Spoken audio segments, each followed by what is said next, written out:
Hindi maalis ang mga mata ko kay Calvin. For all these years na pinangarap kong muli siya makita, kahit sandali lang, ay natupad. Isa rin ito sa kinatatakutan ko. Ang muli maglandas ang aming tadhana. Parang nagwawala sa loob ng tibok ng puso ko. I have an urge to hug him and kiss him those perfect shaped lips. I badly miss it. Oh, may tao pala. Kumusta ka? Biglang bumaling sa akin si Calvin. Natutup ko naman ang bibig ko at walang kahit anong salita ang lumabas sa aking bibig. Dahan-dahang lumakad si Calvin patungo sa amin ni Vince na may ngisi ang mukha. Hindi ko alam ang ibig niyang sabihin na parang nabisto niya ako at may kung anong ginawang mali. Back off! Humarang si Lester sa pagitan namin. Get lost! At tinabig niya si Lester paalis sa kanyang daan. Hinato ko naman si Vince palapit sa akin at dahan-dahan kaming umatras. Let's talk! At tinagid niya kaagad ang braso ko at binuhat si Vince. Ano bang problema mo? Sigaw ko at pilitan ko pumiglas sa hawak niya. Pero mas malakas talaga siya. Bakit mo ba ako binubuhat? Sabi naman ni Vince kay Calvin at nakakunot na tumingin sa akin. Shh! I'll tell you later, kiddo. Nalaki ang mga mata ko nang halikan ni Calvin ang noo ni Vince. Hindi naman nakapalag ang anak ko. May tinawagan na naman siya sa kanyang cellphone at maya-maya lang ay may dumating na kotse sa harapan namin. Thank you, sabi ni Calvin nang ihagis ng lalaki yung susi ng kotse at umalis. Get in. Pero tinitigan ko lamang siya. Siguro nga, inuusisa ko kung may balak siya masama o sadyang namiss ko lang tingnan ang napaka-perfecto nitong mukha. Sasakay ka o sasakay ka? He gritted his teeth. It sounds threatening. But I'm not Dali. He used to know before. Napangisi naman ito sa akin at ipinasok sa loob si Vince. At akmang sasakay na sa loob ng sasakyan. Kaya napasakay na din ako. Ano? Balak pa niyang kidnapin ang anak ko. Ako pa ang balak niyang iwan. Mabahabang katahimikan ang naganap. Napansin ko namang nakatulog na si Vince sa balikat ni Calvin. Gusto ko na itong kunin dahil baka nahihirapan na magmaneho si Calvin. Akin na ang anak ko. Hininto niya ang sasakyan at masamang tumingin sa akin. Anak natin, Lee. Nalaki ang mga mata ko sa kanyang sinabi. Alam na niya. Well, bakit ba? Maghihimutok ang butya niya kung hindi naman niya kadugo si Vince. Wala kang anak.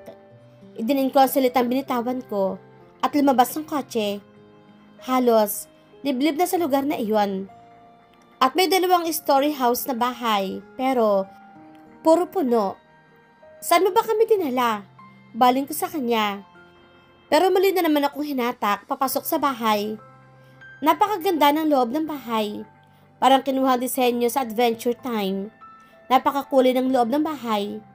Teka, ngayon ko lamang naalaala. Hindi ba dito ang paboritong panoorin ng aking anak? Naiwan ako sa may living room at umakit naman siya sa kwarto at inalapag si Vince. Dahil nakatulog na nga ito. I badly need your explanation. Umupo ito sa aking tapat at pinag-cruise ang kanyang mahubog na braso. Wala akong dapat tong ipaliwanag sa'yo. I rolled my eyes and I also crossed my arms. Fuck! Hiyaw niya kaya nalalaki ang mata kong tumingin sa kanya. Bakit pinalayo sa akin ang anak natin? Halatang hinanakit at pagkasabik sa kanyang tinig. Hindi ako ang naglayo sa'yo sa kanya, kundi ikaw. You pushed me away. Galit ko din sabi sa kanya. Gustong-gustong lumabas ang luha ko, pero pinilit ko itong pigilan. Hindi ako pwedeng umiyak. Hindi ako pwedeng maging malambot, tulad ng dati. Hindi mo man lang sinabi sa akin o pinaalam na meron na pala akong anak. Namumula na ang mga mata nito, pero hindi malamang ito nakabawas sa mala-adonis itong mukha. Why would I do that? I promise you, hindi naman pa magpapakita sa'yo, sa inyo ni Luna. Sa tingin mo ba, naging madali sa akin ang itaguyod na mag-isa si Vince? Ano pa bang gusto mo? Ibinigay ko na ang pinakamasakit na desisyon sa tanang buhay ko. Tapos ano? Hanggang ngayon, hindi pa ba rin tapos ang pagpapahirap mo sa akin? Hindi pa ba kayo masaya ni Luna? Si Vince na lang ang natitirang pag-asa ko sa buhay. Hindi ko na napigilan maglandasan ang luha sa aking mata. Natigilan siyang saglit at may kung anong iniisip na malalim. I want my child, sabi niya at diretsyong tumingin sa aking mata. No, I won't let that happen. Sigaw ko sa kanya. Pero umiling-iling lang ito. Bakit? Nagpapakatatay na ba yung boyfriend mo sa anak ko? Napakunot noon naman ako sa kanyang sinabi at nagtatakang tumingin dito. Ewan ko sa'yo. Walang magandang patutunguhan ng usapang ito. Akmang tatalikuran ko na siya, pero hindi lang nito ang braso ko at pinilit akong iupong muli. Bakit ka ba ganyan? Ang tigas-tigas mo na. Bakit? Can Lester pleasure you like this? Bigla itong sinakop ang aking labi. Nagumpisa na itong gumalaw, pero ako ay nasa shock moment pa din. Hindi ko na malayan ang pagtugon ko sa kanyang mapangahas na halik. Well, mukhang mas magaling ako sa kanya, he said, and smirked between our kisses. Agad ako napabalik sa wisyo at tumapo ang palad ko sa kanyang mukha. Gago ka talaga. Hanggang ngayon ba? Tinalikuran ko siya at umakyat sa taas para kunin si Vince. Bahala na. Kung wala kaming masakyan, makaalis lamang kami dito. Once I decided to change, you'll never see the way I used before. Calvin's POV. I didn't mean it. I'm just frustrated na ang dating Lee na mahal na mahal ako, maalagain, at hindi ako kayang tiisin. At kahit anong pasakit na gawin ko sa kanya, ay kaya niya akong tanggapin. I just miss the old Lee. Gago ka pala talaga eh. Sinaktan mo ng sobra tapos ngayon, kung ano-ano pa ang ginagawa mo sa kanya. Singit ng aking isipan. Buwisit. Nahagip ng kamay ko ang isang vase at ibinato yun sa kung saan. Gulatan na palingon ako na may kumalabit sa binti ko. Hey kiddo. Marahan kong ginulo ang buhok niya at lumuhod upang magpantay kami. Are you mad, mister? Why did you throw that vase? Itinuro pa niya ang basag na vase. No, nagulat lang ako kaya ganoon. Pagkapalusot ko, pero umiling na lang ito, mukha hindi ako papaniwalaan. What's your name, mister? At tinawakan nito ang aking mukha at tumingin sa aking mata. Katulad din ng akin yung mata niya, kulay green. Talagang ang kamukhang-kamukha ko siya. Vince is my carbon copy. I'm Calvin. Ngumiti ako sa kanya at nayakap siya ng mahigpit. Hindi naman ito pumalag, pero halatang ilang. Magagalit ka ba sa akin? If I tell you that I am your dad, I mean, real dad. Nalaki ang mga mata nito at tatahimik. Ginulo ko yung buhok niya at dahan-dahang tumayo. It's okay. Huwag mo munang isipin ang sinabi ko sa'yo, sabi ko, at tuluyan ang tumalikod. Papa, sigaw niya, kaya agad ako napalingon sa kanya at hindi makapaniwala sa kanyang sinabi. What did you just called me? Para ako si Flash na agad sa kanyang harapan. Papa, I love you, sabi nito. At niyakap ako na hindi kahabaan niyang braso. Ang sarap sa pakiramdam na may tatawag sa iyo ng papa. Sobrang saya. Bigla akong napadilat at nahuli ang aking sarili na may ngiti sa labi. Pero agad din naman ayong nawala na maalaala. Panaginip lang pala ang lahat. Panaginip lang na tinawag siyang papa ng kanyang anak. Napatayo siya nang marinig ang tatlong katok sa pintuan. Kaya agad siyang lumapit sa pintuan at pinabuksan ng kumakatok. Ano ba? Wala ka ba talaga? Biglang napatigil ang kanyang asawa at napadako ang tingin sa hubad nitong katawan. Tanging kaparasong tela lamang ang nagkatakip sa kanyang ibaba. Automatic ko naman siyang napangisi. Hindi dahil sa inaakto ng babae. Mas lalo tuloy, nagkaroon siya ng lakas ng loob na maaaring meron pa rin siyang epekto sa asawa. Bakit? Ano ba ang gusto mong sabihin? Mas lalo siyang lumapit dito at sinadyang idikit ang kanyang katawan dahilan upang mapapikit ito. Mami, who's that noisy cow? Biglang lumabas ang kanyang anak. Napupungos-pungos pa ang mata at nagtatakang tumingin sa kanya. Ano ba? Magbihis ka nga. Bulyaw naman sa kanya ni Lee at agad siyang inirapan. Ba't ba ang ingay-ingay mo? Sabi naman sa kanya ng kanyang carbon copy na nagangalang Vince.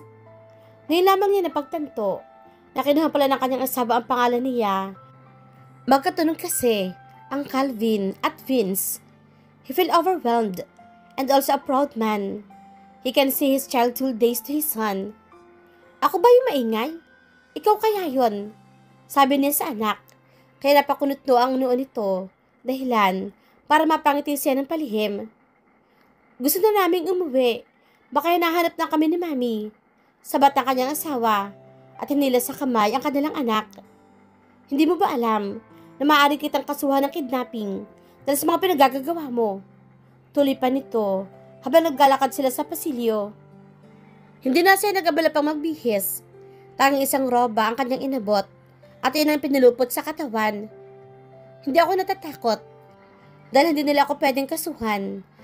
After all, you're still my wife. Nalalaki ang mga mata nitong tumingin sa akin. Halatang nagulat ito sa kanyang sinasabi. Siya nga pala, hindi niya alam na hindi ko pinirmahan ang divorce papers na ibinigay niya dito at itinago na iyon sa isang pribadong lugar. Are you insane? Ano ba yung pinagsasasabi mo? Hindi nga ba't ikaw ang nagbigay sa akin ng divorce papers? Mahinahon. Pero may diin niyang sabi. Halata meron itong hinanakit sa kanya na sobra. Vince, umakyat ka muna. Sabi ng asawa niya sa kanilang anak. Tumango-tango naman ito. At maangas siyang tiningnan. Try to hurt my mom. I'll punch your face real bad. At ipinakita pa nito ang hindi kalakihang kamao na animo. Sinusukot pa ang kanyang mukha at saka sumuntok-suntok sa hangin. About the divorce papers, panimula nito na makita wala na ang kanilang anak at nakaakyat na ito sa kanyang silid. What about it? Nagpapaka-inosente niyang tanong at tinignan sa mata ang asawa. Automatic naman itong napagawi sa iba. Did you sign it? Kunot noon tanong sa kanya pero wala siyang ibang ginawa kundi ang ngumiti ng nakakaloko. Why would I sign it? Pero ang laki siguro ng ginawa kong pagsisisi kung pinirmahan ko iyon at isinabmit sa korte. Naisip niya, you're getting worse. Napahilot siya sa kanyang sentido at akmang tatayo na. Nang hilahin ko ang kanyang braso dahilan para mapaupo siya sa kanyang kandungan. You smell good. I start sniffing her hair to her neck. I gently bite her earlobe. Narinig ko naman siyang napasinghap. Hindi rin mapigilan ang kanyang sarili. Sa tagal niyang hinahanap ang tagpong ito at ngayon ay nangyayari sa kanya. Ang kanyang katawan at puso ay walang magawa, kundi ang sumabay sa agos. Pero ang kanyang utak ay pilit itong pinapatigil. This is not right. He chose Luna over me. It means Luna already owned him from the very first start. Let me go. Imbis na pagsaway ang kanyang boses, naging ungol pa ito kaya naramdaman ko na pangisisiya. Tinataglay ng sariling katawan ang mga nararamdaman niyang init at kaunti na lang ay hindi na ito kayang pampigilan. Ma'am! Sigaw ng kanyang anak. Dahilan para mabalik siya sa huwisyo at napatayo sa kandungan ng kanyang asawa. Gago ka talaga. Nanggagaliit kong sigaw sa kanya. At dahil sa sobrang inis, ay hindi na napigilan ang sarili. Mabato ito ng isang tsinelas. What? Woman have needs too. Natatawang saat ito. Hindi na nito pinanisin pa at inarapan na lang. Saka pamanhi kung nasaan ang kanyang anak. Masaya ang kanyang pakiramdam na muling mahalikan at mahagka ng asawa. Muli niyang naamoy at tinahanap-hanap ang amoy nito. Napalingon siya sa side table. Saka lamang naalaala. Nandun nga pala niya ipinatong ang cellphone ng kanyang asawa. At dahil nagwiring ito, ay kanya nang sinagot. Me, where are you? Napangisi siya sa kanyang narinig. Natanong ng kaibigan sa kabilang linya. Me, answer me. Are you okay? Where's Vince? Don't worry. I'll find you. Anito? At paulit-ulit na nag-hello. Get lost. Hindi niya nagustuhan ang endearment ng dalawa. Para nagpating ang kanyang tenga at gustong pilipitin ang leeg ng lalaki. Calvin, you bastard! Bring them back! Sigaw nito sa kabilang linya. They are mine. Tiimbag akong pahayag at mahigpit ay hinawakan ng telepono.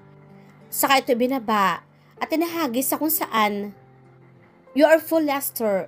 They will never be yours. I'll do anything for my family. Sila ang natatanging pag-asa ko sa buhay at nagbibigay ng inspirasyon sa aking mundo over my dead body.